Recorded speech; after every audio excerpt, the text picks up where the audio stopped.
Hello, Ohio State fans. Dave Biddle, Patrick Murphy here from 24/7 Sports and Bucknuts.com.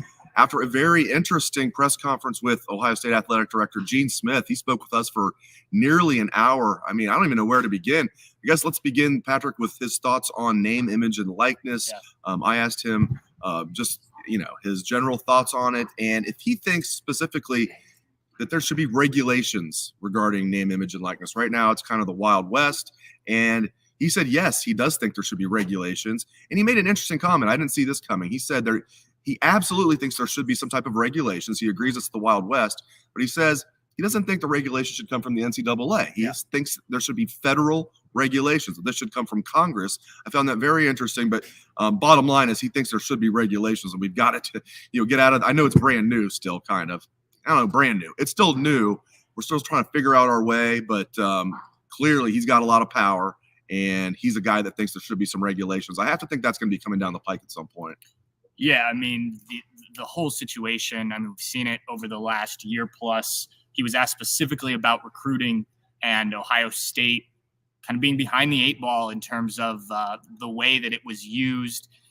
He said that he agreed. He thought Ohio State was a little behind with the way some other schools, not the schools themselves, but boosters or different organizations have used the NHL benefits to help that program or different programs land top recruits. And that's been a big topic this past recruiting class, something I don't think a lot of people thought was going to be a major issue with the NIL. And he was asked directly about it, said he thought that was an issue. But yeah, it is interesting regulating it on a federal level. That takes the NCAA out of the picture. It makes it a national thing. Right now, different states have different rules. So while the schools themselves can't be involved, some states can handle things differently. Ohio is different than Texas, which may be different than Alabama.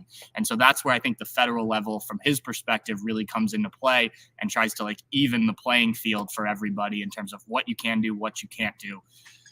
I think it's tough, though, to find, time on a federal level for this to be done. I know that it has been politicized to some degree, but that's probably not the first thing many people in Congress are thinking of when going to work every day.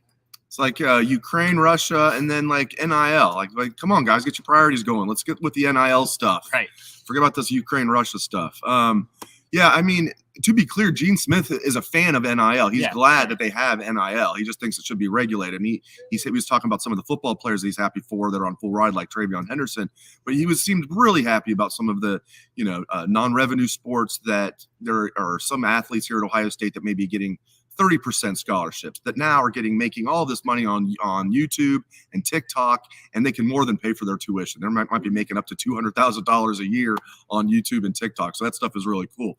Another thing I asked him was about Big Ten divisions. Is he happy with the status quo with football, with it being the East and West, or does he think, there's been some talk, get rid of divisions, just go 1 through 14, and then the two best teams play each other in the Big Ten championship game? It could be a rematch. But you could have a rematch in today's game. And there could be a rematch this year with Ohio State and Wisconsin, theoretically, because of the crossover games. So he kind of went a little back and forth. It seems like he would be okay with getting rid of divisions. He would just need to see the plan. Yeah, that's kind of the way I took it. And he even seemed okay with potentially getting rid of the conference championship game as long as that doesn't impact the college football playoff and teams being able to get into that in the Big Ten.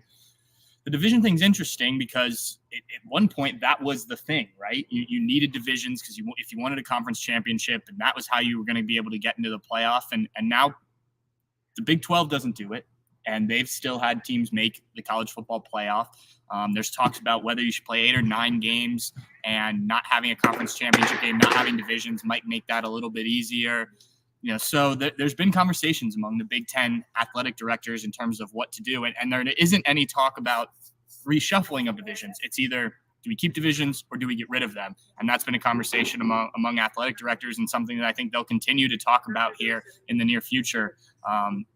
We could see a definite change of the landscape with the Big Ten if they go back to the straight up, 8-9 games against whichever teams instead of having to play your conference or your divisional opponents each year.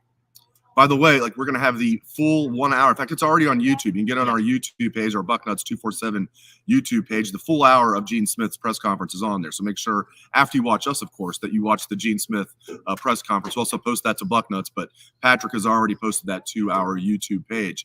Man, where else do we go from here? So he was asked about Ryan Day. You know, are you going to?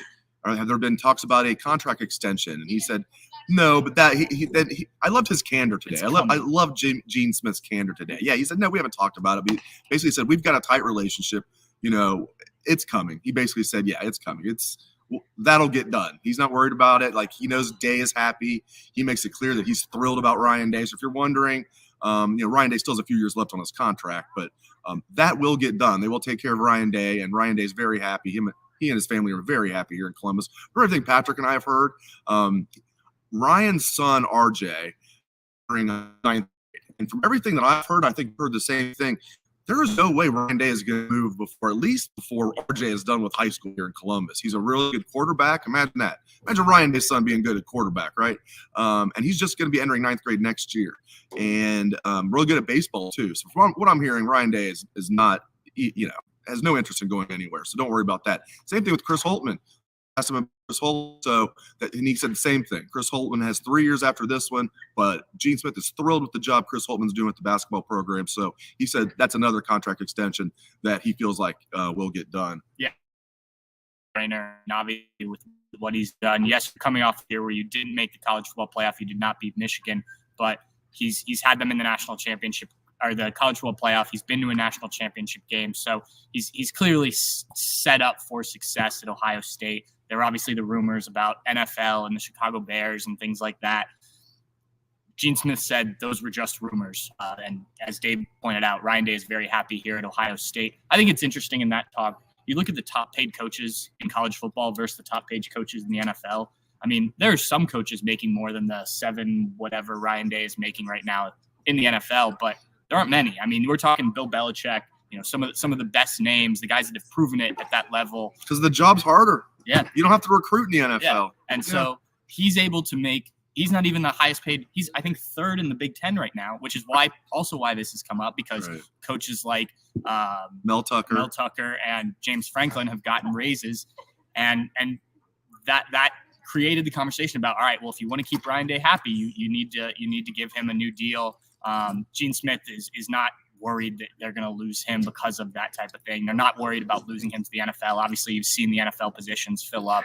I think almost all of them are taken up now. So not a worry there. And with Chris Holtman, obviously he hasn't had the same success in terms of getting, you know, deep into the NCAA tournament. He hasn't won a Big Ten regular season or tournament championship, though they came very close last year in overtime against Illinois, but then lost to Oral Roberts in the first round. So you got kind of both there. But Gene Smith pointed out the way that Chris Holtman teaches players. He specifically referenced last night's game against Minnesota where they were facing a zone they didn't expect, fixed it at halftime, won by 25 points after being down by 2.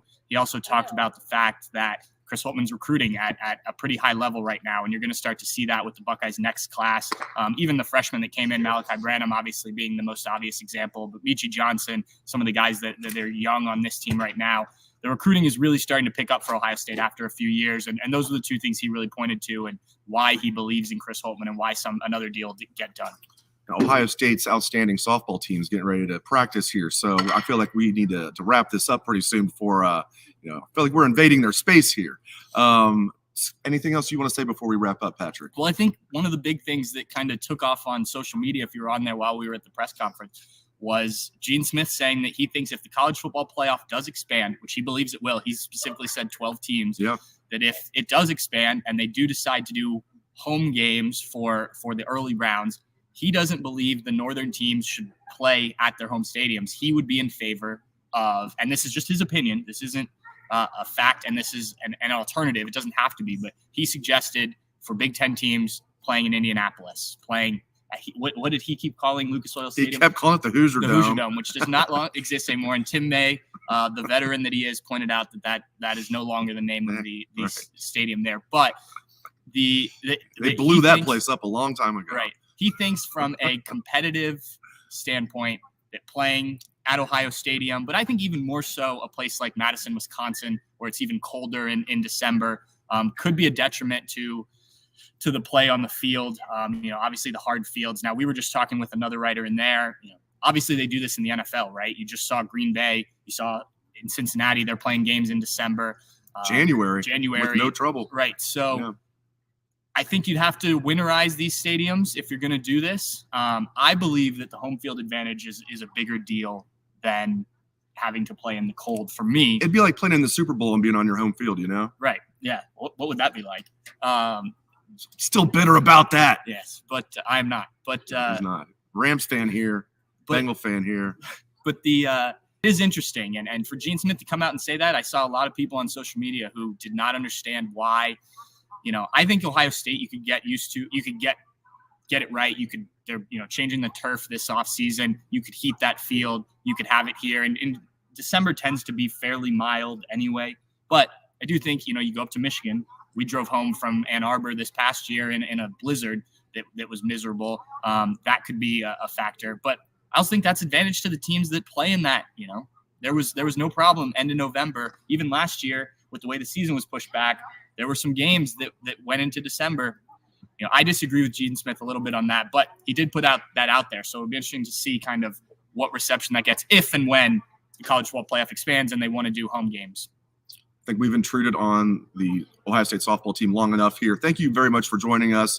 If you missed it, you can go back and watch the entire video with Patrick and myself. And again, get on our YouTube page, get on Bucknuts, watch the full hour video interview with Gene Smith. I mean, really fantastic stuff. And like I said, his candor throughout was impressive, and he's just impressive, period. So make sure you guys watch that. You'll really get a kick out of that. You really will enjoy that. Thanks again for joining us. I'm Dave Biddle. He's Patrick Murphy. We're from 24/7 Sports and Bucknuts. Thanks again.